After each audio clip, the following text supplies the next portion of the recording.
Well, good afternoon, and I'm your host, Debra Morrison, and I am so pleased, delighted, tickled, and otherwise over the moon to have with us today Heather Booth. Heather, welcome to the show. I'm so glad to be on, Deborah. What you provide for women to give them confidence about dealing with their lives, their wealth, their futures is just so remarkable. You also look quite wonderful today, and I'm so glad you've invited me into the program. Well, for sure, Heather. And of course, I wore my white as a suffragette color. And you have been absolutely one of the leading strategists in our nation's history about progressive issues and electoral campaigns. I'm just going to give our audience just a snippet because we'd be here all day of your many, many accomplishments. Heather's been an organizer starting in the civil rights movement. Martin Luther King said, we have power in oh, I had it written down here exactly his quote. We have power in organizing, and bam, you became a labor organizer.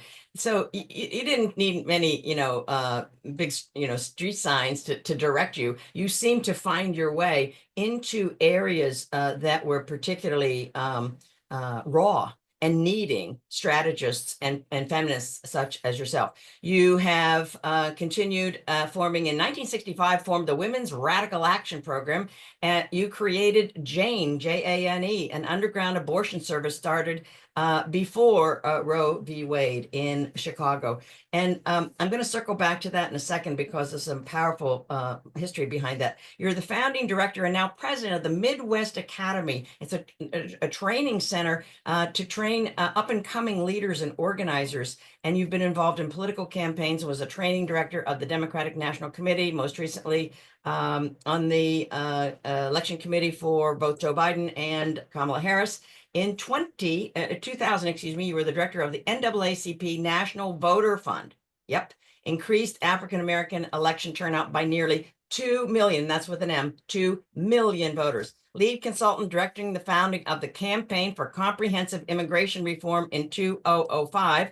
In 2008, you were director of the healthcare campaign for the AFL-CIO. In 2009, you directed the campaign passing the President Obama's first budget. 2010, founding director of the Americans for Financial Reform, fighting to regulate the financial industry. How we still need that, Heather. Holy camole. You were the national coordinator for the Coalition Around Marriage Equality and the 2013 Supreme Court decision. Very, very pertinent to me. I happen to be a lesbian woman. You were the strategic advisor of the Alliance for Citizenship, the largest coalition of the immigration reform campaign, field director for Americans for Tax Fairness to stop the tax cuts for millionaires that may lead to cuts in Medicare, Medicaid, and education. How timely is that? You're the progressive grassroots and senior engagement director for the Biden, then the Harris campaign, and member of the consulting group Democracy Partners and consultant at the National Committee to Preserve Social Security for the past 13 years, board member at the Center for Community Change. Just a few of the accolades of Heather Booth. Heather, you came from a very loving family. You were born in 1945 in Brookhaven, Mississippi, for goodness sake, down in the deep South. And your dad was in the Army in World War II. And you talked about having experienced a loving family environment and the principles that you were raised with, like treating people with decency, right? And when you saw opposite of that, boy, you just went into gear and completely just transformed every association you touched. Just take us through a couple of those formative moments in a Jewish background, right? Surrounded by values of struggling for freedom. I love this quote, struggling for freedom from the history, the culture, the holidays, and the texts. Justice, justice, thou shalt pursue. We say justice twice because it was that important. Talk to us about that. Well, if I was smart, I probably would end with what that introduction was. It was so flattering and generous on your part. Um, and actually, Deborah, I'd love to hear even, I don't know if on one of these programs you've given more of your own background, which sounds fairly remarkable. I Uh, have and indeed. maybe, so I'm glad we are sisters in the common struggle to make this a better world. Right now. For my own background, You know, I was a Girl Scout as a young child, and in the Girl Scouts, you're told to make the campsite better than how you found it, You bet. cleaner, m- more prepared for whoever comes next. Yeah. And that's really my view about how I try to function in the world. The main theme that I've learned from my life in doing this work is that if we organize, if we take action together with others, with love at the center, then we change the world. And because I saw this happen, when you care about people and you care about yourself and you care about the society we're in, and you take action and steps together to support each other, we have made enormous progress and we still can make enormous progress. And so that's really the philosophy I try to follow in my own life. If you want, I can tell you some about my background, about how those steps developed. I wasn't sure where. Yeah, no, no, Um, pop in because it sounds like, if I'm doing all the math right, it sounds like you started your involvement in social change at 15, Heather. 15? well, I was in some ways when you learn about being kind and caring to others, and you're treated with kindness and caring. Um, there are ways in which I started trying to do that even as a young child. Yeah, But scouts. in about 1960, Yeah. I had the good fortune to connect with the civil rights movement and the demonstrations against Woolworths, which were not allowing African Americans to sit at the lunch counters in the South. Yes. I lived in New York at the time, and I supported the demonstrations there. Yes. And from that, I found the group, the Student Nonviolent Coordinating Committee. In the North, it was called Friends of SNCC, SNCC, Student Nonviolent Coordinating Committee. And Okay. I joined in with them, went to college in Chicago, Yes. and was one of the people recruited for the Freedom Summer Project in 1964. Exactly.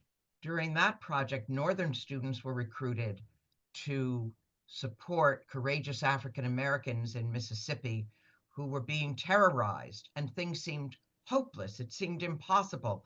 People were being threatened if they just tried to vote or speak out or live with dignity and respect.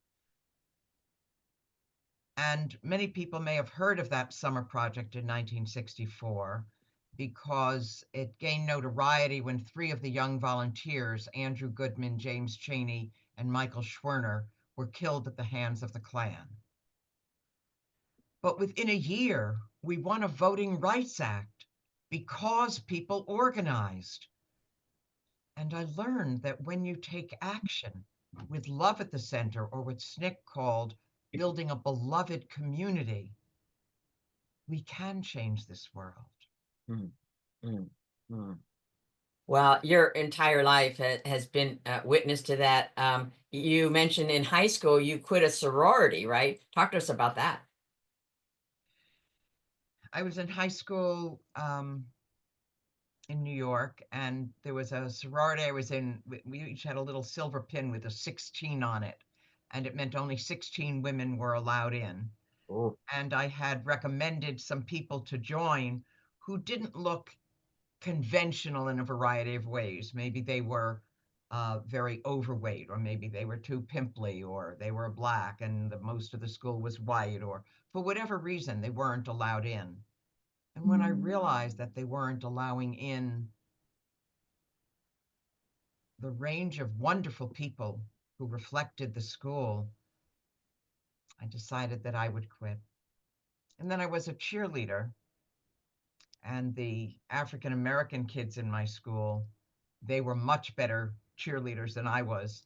But though I was on the team, they weren't allowed in. So I quit that. So I was, in some ways, maybe you'd say I was a moody teenager, but I was really looking yeah. for communities that would elevate a caring society. And I ended up finding it in other circles. And then I did find it when I went to college and Well, have this is pretty much tried to build those communities for the rest of my life. I think you can take the try right out of there, Heather. You built those communities. And so if we could have some type of like an ink drop, I don't know, just this thought just came to me, like of all the people that were touched by Heather Booth, right? Like when you left, when you stopped and you cut out of that sorority, that members only 16, my heart, and you walked out, it's impossible to know the effect that statement, you're walking, voting with your feet made. And so it's just amazing to me that so many people have been impacted. Now you talk about for all the loving from your upbringing and your family and your community, you were actually pretty secure and wondering if you'd be good enough, know enough. And those were questions that you struggled with, and how you morphed that into engaging others and learning how to break things down into small, understandable parts and become the teacher that your mom was actually after you guys got out of college or high school. But you've acted for change, you say, in spite of your insecurity, not because you were confident, just committed to doing justice. Now, that's the kind of commitment, women, that we're looking to embody and embolden. Well, I find that many people, and especially women, especially young women, just feel we're not good enough. We don't know enough. We're not smart enough. We're not thin enough. We're not pretty enough. We're not enough. And what I've come to see is we are enough, that we are the leaders we've been waiting for. I think Gloria Steinem said that. Maybe others have also. And that to find our potential, while we may feel we're not good enough, that working with others, we can find support and build support and move forward. So much of the society tells us you don't know enough, you're not good enough, you can't handle your money, you can't handle your the conversation. The women have to go off in a private room while the men have the serious conversation. That's a world that I grew up in. But it turns out we can support each other. When I was in college, you mentioned we formed this group. It was the first campus women's organization, Yeah, rap. part of the new women's movement, emerging women's movement. This was in 1965. Yeah, And one of the things we did is we did a study on significant response. It has to deal with this issue you're raising. And absolutely. we would go to classrooms and see what was the significant response from professors to men students and women students. And a significant response could be positive or negative. So it could Mm. be saying, oh, John, what do you think of this Yes. issue we're discussing? And John would say something, the teacher would say, oh, John, you've missed the main point. What about this and this? But it's a significant response. Robert, what do you think? Oh, Robert, oh, that's a very important insight. Susan, James, what do you think? It's as if Susan didn't even exist. No significant response. So we decided in our group that whenever the women or the people who didn't get a significant response would talk, we'd then say, "Oh, I think Susan had a very interesting point. I'd like to follow up on it." And then Susan would speak again, we would speak again, and you'd learn how to speak in public, and you'd learn how to be affirmed, and you'd learn how to say, "This is significant." We also then would prepare in advance. So whether it was Susan or anyone else would say, "Look, we're going to discuss this subject. What are the questions you might ask? How do you prepare? How do you think about it?" So that we would support each other. Um, and I learned that when you build supportive communities, there's enormous creativity that's unleashed, and people's potential is more likely to be fulfilled. And if I didn't read incorrectly, this kind of was spawned by one of the guys telling you to shut up when you were talking. Um, there was a group, and I was speaking, I was a leader in the group, and one of the guys said, "Ah, shut up." And I was so shocked that someone would be so rude like that after I was done speaking, I tapped all the women on the shoulders and said, let's leave this group and go upstairs. We left the organization, and that's when we formed this Women's Radical Action Program. Yeah, rap. And Oh my gosh. Yes, and because the 4 times more significant responses from men and all of that. And to your point, I mean, it's study after study when corporations where a woman will raise something, there'll be a slight. I experienced this. I wasn't in a corporation. Oh, I was a member of a $1 billion asset management firm, and I would say something. There would be the slightest little. I was one of 5 partners, the only woman, white men, and I would say something. That'd be a slight little pause, and then the senior principal would say the same thing, and people say, right, right, and so unless we band together and we say, wait a minute, I'm not sure, and Susan was finished, right? And see, right now, oh, what a valuable point, Susan. Thanks for bringing that up. You need another bookend comment behind that sole voice in order to give it that kind of strength and that kind of staying power. Or I think so. This was, oh, what a great thing to leave, because of course, when the guys are rambling on like this, they want an audience, right? It's kind of like you need a boxer, right? Well, when the other boxer leaves, they're like all standing there like trying to up each other, right? a friend of mine once said, it's not just the one person who stands up. The person who really makes it meaningful is the second person who stands up and reinforces. That's exactly Um, right. Yeah, to your and point. so the whole point of organizing, and I view myself as an organizer, is that we support each other. We listen to each other. What are other people's concerns? How can we find common purpose? And how can we move forward together? Wow, it just gives me chills. The your whole history. You went to the CDS conference in '65, where the woman question was being discussed, and then you started to form even more consciousness raising groups in Chicago. And a friend of yours was raped at knife point. And talk to us A about friend, a what friend was occurred. raped at knife point in her bed in off-campus housing, and we went with her to student health to get a gynecological exam for her. And she was given a lecture on her promiscuity and told student health didn't cover gynecological exams. We sat with her, they called it a sit-in, and because people organized over time, now we say, of course, not only are you given supportive counseling and student health is required by law to cover gynecological exams, but you'd be given support in advance. You'd be notified about the problems of rape. And the world has changed because people organized with love at the center. Absolutely. Absolutely. Then a friend of yours approached you apparently in '65 saying his sister was pregnant and she needed an abortion. And talk to us And about your response. um, at that point, I hadn't really ever thought about abortion. It was a different time. People of my era will remember, but others may be surprised.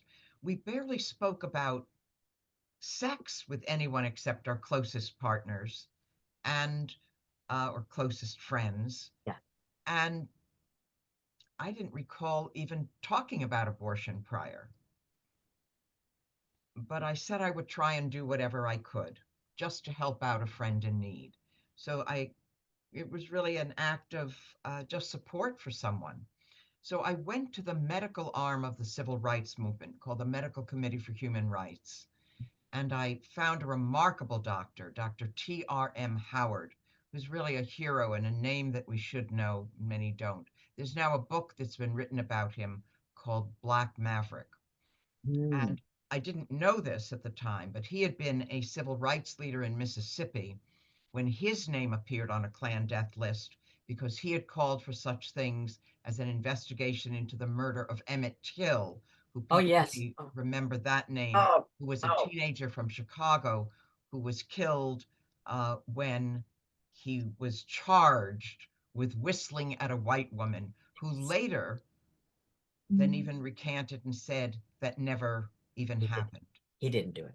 So Dr. Howard came to Chicago. I didn't know his background, and I didn't know he actually had a medical clinic on 63rd Street in Chicago called Friendship Clinic. I didn't know it at the time, but I spoke to him on the phone. We only had landlines at that point. Yes, of course. And I made the arrangement, and the procedure was successful. And I thought that was it. I thought it was a one off, and I had done a nice favor for a friend, and I was glad she was okay. But word must have spread from her because I didn't discuss it with anyone else, Of course. and someone else called. I made that arrangement with Dr. Howard, and then someone else called. And I realized that if this is going to continue happening, I better set up a system. So I learned about what was involved with abortion. What should you prepare for before? What is the procedure like? How much does it cost? Could we negotiate on the cost? It was $500, which at that point was a great deal of money, particularly for young people. And uh, could we give two for the price of one? Could we give three for the price of one? Um, and other ways that we could negotiate the relationship. And I started to do this counseling for women who were seeking to end an unwanted pregnancy. Over time, so many people were coming through, I could no longer continue that work myself. And I started to recruit others.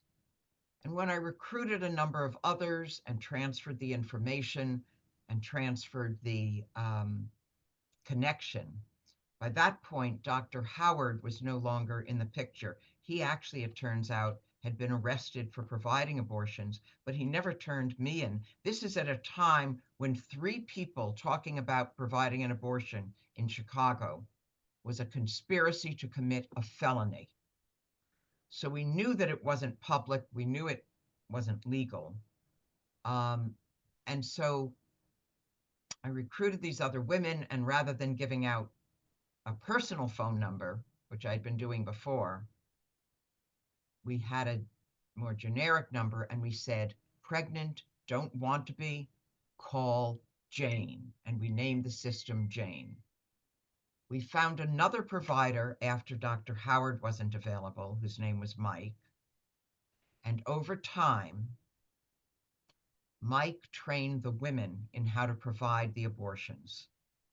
And the women of Jane performed themselves 11,000 abortions before Roe became the law of the land in 1973.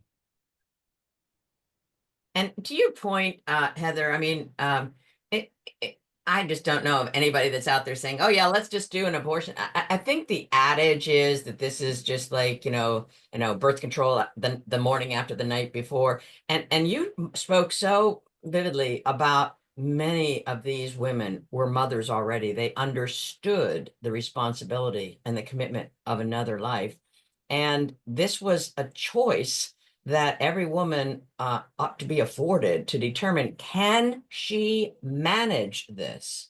And with the paucity of money from the federal government for anything, I mean, after birth, I mean, I think the people on the one side call pro-life, they're pro-birth. There's no money afterwards. There's no, so, some of us had this saying, whoever decides provides. Like if the government decides, okay, you're gonna bring this fertilized egg to a birth situation, then the government send you $21,000 a year, or whatever the cost is a year until the kid's age 25.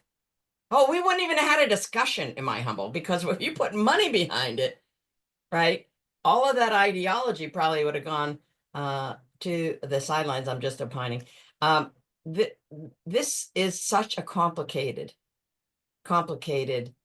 decision, and no one goes about it lightly. There's not a bone in my body thinks any woman goes about this lightly. And especially that harrowing story of your friend who was just lectured because someone made a presumption that she was promiscuous. Oh, let's move to 1966. You were the leader of a sit-in against, or, I'm sorry, did you have a final comment on that Jane movement, Heather? Well, again, I learned the lesson that when you organize, you can change the world. And Roe meant that people could have the full life that they were looking for. And we had a freedom that was so precious. And now there's a backlash against this. And our freedom and our lives are threatened. But when we organize, when we take action together, caring for each other with love at the center, we have changed this world and we will change this world. Absolutely. Absolutely. Positively. Mic drop moment. Mic drop. So I'm going to progress 1 year, 1966. You're the leader By of a the way, sit-in. I'm so impressed with the research you've done about my own past. Listen. As you're Oh, describing it, I'm thinking, wow. oh, oh, wait a minute. Wait a minute. I mean, I have owned this book for 100 years. Oh, wow. Yeah, feminists who changed America, 63, 75. And just for those of you who may not, understand this book or know or have a copy of it yourself, Heather Booth is listed, of course, in the back. Pages 49 to 50, page 137, page 178, page 246, page 252, page 410, page 426. Some of them have like one page, right? No, not Heather, because that's how valuable her contributions have been. And so I went through and highlighted a bunch of it, some of which we've already touched on. But this is so much fun. You're on the campus in Chicago, and Paul Booth, unbeknownst to you at the point, was the national secretary of the Students for a Democratic Society, also based in Chicago. And he came to your campus, both as a leader of the anti-war movement, and says he was looking for you. You thought he came for the issues. Well, kind of he did, and he was really looking Oh, for Heather. You write, we sat next to each other for several days. Everybody, get your seatbelts on. We sat next to each other for several days. After 3 days, Paul asked me to marry him. After 5 days, I said yes, though we would wait a year for me to graduate.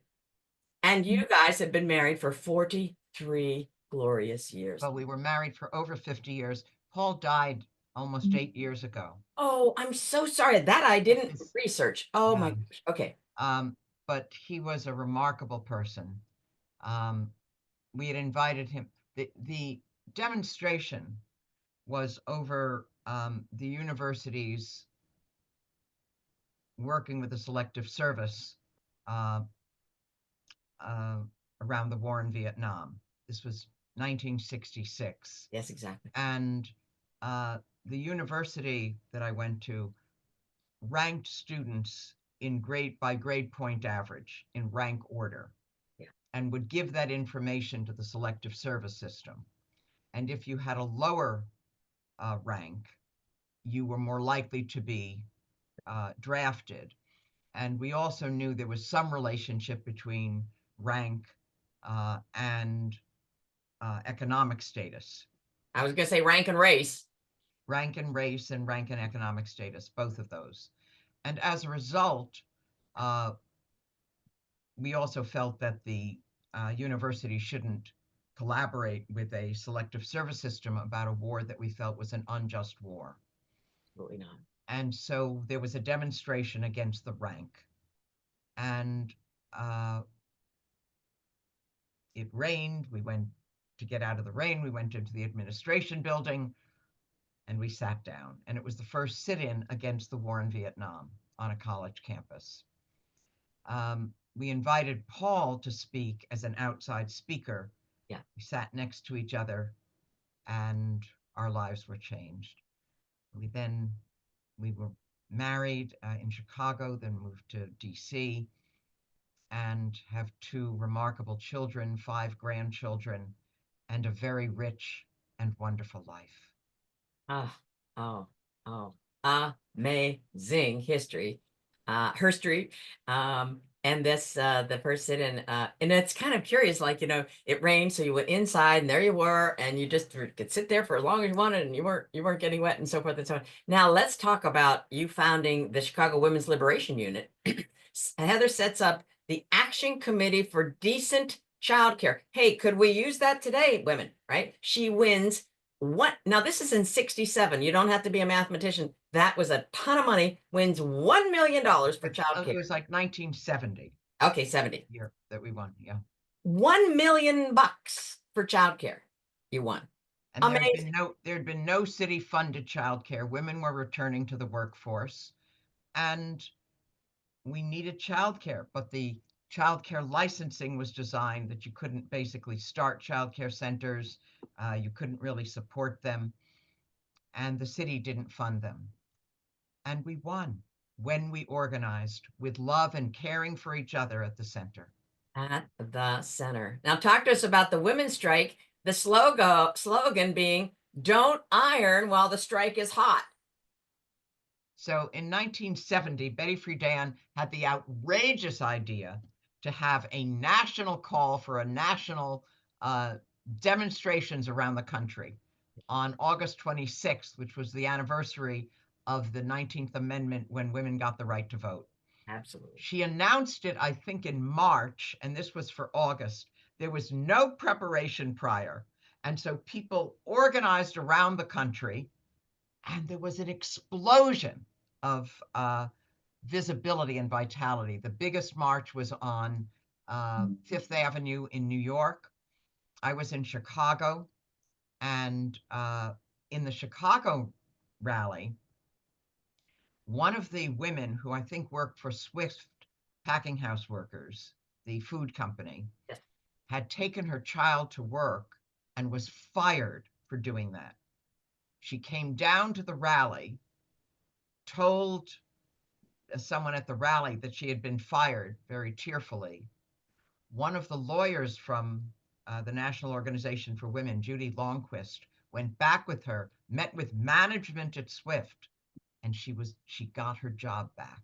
And again, we learned when you organize, when you support each other, we can change this world. We don't have to be in this alone. And just as you, Deborah, are supporting other women, you're bringing me on this call, but you're bringing other women to find their own community, to find their own power, to find their own voice. So thank you for helping to build community with love at the center and change this world. Absolutely. And to your point, then it's a collaborative event. In effect, of course, a multi-generational, clearly. You took Sears Roebuck to court, discriminating against women employees. Well, Um, I didn't personally, but I supported the an campaign, overall effort. the campaign. And And Deborah, we have, by the way, about 15 more minutes. I just yes, wanted to. I've got you covered. And I'm sure so, you do. I'm sure you do. You are so fabulous. By the way, all those in the listening audience, Deborah is just a dynamo. It's the first time we've met, and I'm already in her fan club. well, right back at you, sister. So you used the money that this campaign won. Oh, Uh, that was from a different lawsuit. I oh, was right. working in a National had Labor I Relations. had two kids, Yes. and I was working as a researcher Yes. and an editor in a Yeah. research center. And one of the clerical staff Yes. uh, had her paycheck cut, and she was a single mother and wanted to know why her paycheck was cut. And she was told that the woman who used to sit next to her was going to become her supervisor. And in order for her to get the raise that a supervisor would have, her paycheck would be cut. I mean, it's just unthinkable. It's And unthinkable. so the woman was so hurt by it, Yes, and of no course. one had talked to her about it, that she was going to quit. And I said, don't quit. We have a nice guy who's our employer. We'll talk to him. We'll work it out. And we raised a set of issues to him. What is the policy for wage increases? What's the sick leave policy? Um, is there a way that we can have a voice at work? And the employer said, well, I'll grant everything you've asked for, but I would be fired because I was treating them like GM. So I was fired. I was horrified. My husband didn't have a job at that point. We had two little kids. I wasn't sure where our next food was going to come from. And then there's a National Labor Relations Board. Yes. It's in recent times, it's been undermined so that people don't have a voice at work that's effective.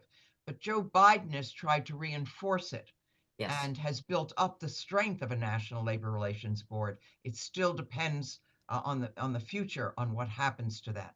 But in those years in the 1970s, I was able to win a lawsuit at the National Relations Board against that abuse that we found when I simply was trying to help people organize on the job.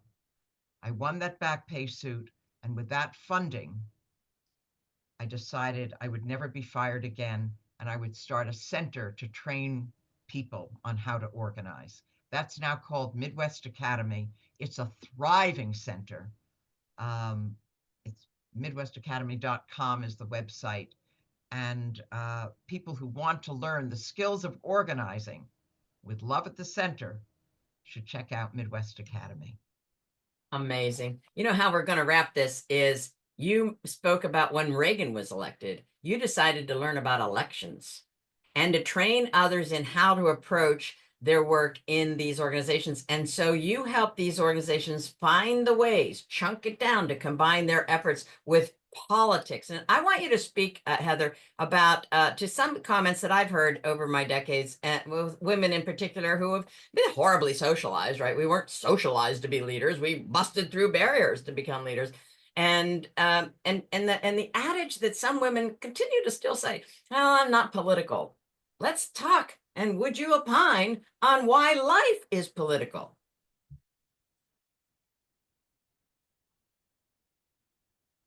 Every decision in our society is impacted in some ways by what our government does at some level. From the water we drink, the schools we go to, the money we have on our job, whether it's safe in our communities. A government is a way that we act collectively as a society, and it needs to be in our hands. Here, here. And when I was growing up, I didn't like politics. I didn't want to be associated with politics. I thought it was um, too many compromises, too much inside dealing. But then I realized that if, as a friend of mine, Alice Palmer said, if you don't do politics, politics does you. And we get affected by it whether we want to or not, whether we have the privacy of our own bedrooms, as we can see now on decisions about abortion or birth control, even, about the air we breathe, about our freedom to speak. And what matters is that we put government in our hands and take control. And so I decided we can also organize on issues and also organize in elections. And when we organize, we can change this world, and we need to. The world is in dire need of changing, and the female voice. So if women in my group and they're spreading out are new to activism, give us a couple little first steps that are very easy for women just to engage in right away. Well, the first thing is just to realize if there are issues that you care about that you want to take action on. So you need to follow where your passion is. And it may be what's the quality of your kid's school or your grandkids' school? Are there potholes in the street and you want them fixed up? Are there, dog poop and you want it picked up? It can be very local. Right. Or it can be that I'm trying to get my healthcare coverage and I'm getting denied or delayed and I can't pay for my healthcare, or they're talking about cuts to Social Security and that's what I'm living on. Um, Whatever the level of issue is, you first find the issue that's of concern to you, and then you find others who are working on that issue and for whom it's concern to them. There probably are organizations already working on those issues, and there's some that are more effective than others. And I would go with those partners who share your concerns to work on those issues together. There's sometimes where you have to form your own organization. I'll give one story about a friend of mine who's now a member of Congress, Jan Schakowsky. She met another woman, Jackie Kendall, in a supermarket. And they realized that there was no dating on food products. And they looked at the meat counter, and some of the meat was green. It was so old, but there was no date by which meat and other food products. Milk could go sour and it still could be sold. They got together, they called the press, they said, we are a consumers union um, for dating on food products. They got visibility, they recruited others, it became a national issue. They went to their elected officials, and we end up now with dating on food products so that you can start. These were two housewives who met in a supermarket. And the result is not only were the laws of the land changed, but Jan Schakowsky is now in Congress. So that when we organize with love at the center, we have changed this world, we need to change this world, and we can change this world. And Debra, thank you for publicizing these issues. Thank you for bringing these messages to the public and involving so many women around the country. Well, you're certainly welcome. And so I want to coattail on that to say that these issues have a tendency to come back around. We think the suffragettes, they thought that they won that, right? And then rights go away. And so it's incumbent upon us to be ever vigilant. It's not just once and done. We need to stay vigilant. And I am always a person that likes to follow the money. Like, look at any controversy, I want to follow the money. And generally it leads right to the biggest clues and many groups of zeros.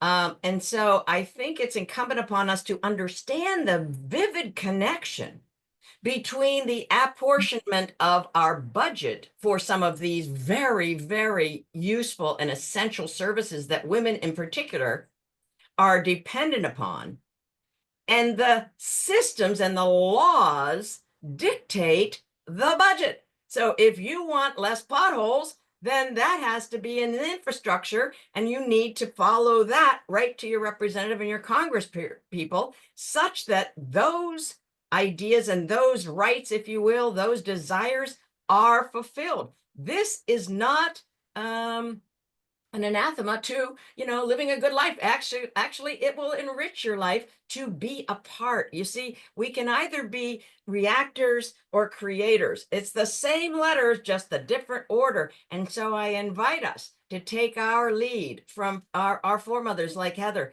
in being there. I mean, she was out at the front of the Amazon with a machete. I don't want to call that, because that almost seems like we're cutting down the Amazon, but she was out in the front of all these systemic injustices. Like, I was raised Christian fundamentalist, and like somebody brought an African child over on a missionary trip, and they say, I'm not racist, there's my friend, right? No, the systems are unjust. And however it might hit you as a woman, as a mother who can't afford the child care. So hello, the notion that you're going to go back and get in the workforce, how are you going to do that, right? And now with the seemingly threat to abandon working remotely, guess who that's going to cut right through the heart? Women, single moms, married moms, and of any gender. This is a time and a space in which women have a responsibility to ourselves and our families, and certainly to those who come after us, as Heather has shown the way and her sisters, for us to be involved in our governments and our voices to be heard. And I can't thank you enough. I have a little picture in front of me, you pushing your baby carriage in a march in 70, the Women's Liberation March. And I mean, you married, you had your two children, and you just kept going because you answered the call. And what sustained Heather, guys, gals? Love at the center. Love at the center. We can do this, women, without subjugating our femininity. No, we do not have to become like men. We need to become ourselves, our full women selves, with all the richness and the power of our older years wisdom. Debra, you are fabulous. I applaud you. I'm so glad to have found you in a new partnership. The women and men of goodwill who are listening to this, I'm so glad to be your partners as we're moving forward. And thank you for the gift that you give us all, learning about our own power and that women can do it. Wow. Heather, my heart is overflowing with gratitude for your carving out valuable time. And I hope this won't be our last conversation. And I'm going to just stay kind of on your trail. So I invite all of us sisters to pop into social media, pop into Wikipedia. You'll find Heather everywhere. And really look into just some of what she has laid the paths for, carved new roads, if you will, and get yourself involved. You don't have to create the wheel. You can just follow the footsteps, if you will. So Heather, our hearts are so grateful for you, your courage, your getting through your insecurities as a young gal, and you are enough. You have always been enough. And most all of us who have had those little nagging thoughts and doubts from time to time are enough. We can do it, women. Yes, we can. Thank you, Heather. Make it a great day. Thank you so much. Take good care. Thank you, Deborah.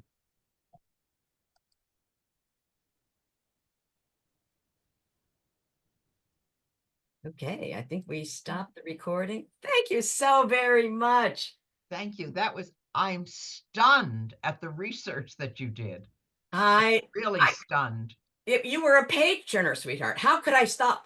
Well, also, I just realized you're looking, by the way, I would have taken the sign off if you wanted this to be a nonpartisan Oh, hell group. no. If you're, No, I'm all good. I'm good. I'm just saying, I'm not out there, necessarily. I mean, I was at the DNC and, I had shared several times pictures of that. I'm and attempting. I just meant and also I'm looking at my room and I'm realizing, oh, I don't know that this is the right. It's kind of messy. I didn't fix it up or anything. But Uh, anyway, it's not only right, it's good. And we got to get you an associate, an assistant to help you, with some of this heavy lifting, sweetheart. You are amazing. And I just, well, Deborah, I really appreciate you. Thank you for us finding the right time. You're trying it again. exactly. uh, and orienting me. And And you do look fabulous, by the way, and the gold polish, perfect. thank you. Hey, give me your home address. I want to mail something to you. Uh, 3724 Mhm. Benton Street, B as in boy, Enton Street, Okay. Northwest, Northwest. Washington, D.C., Mhm. What's the zip? 20007. Thank you so very much. I appreciate you. Deborah, where do you live? I live in North New Jersey, about a half hour due west of Manhattan. And then I have a little ocean condo in Cocoa Beach. Uh, Well, anyway, I'm in D.C. If you're ever this way, I'd love to see you. I'm definitely looking you up and what taking you to dinner. And if you need to get out of the cold, my condo is very seldom rented on Cocoa Beach. It's on the ocean, so like tap me. Be well. Thanks again. Bye Thank you. bye. Bye bye.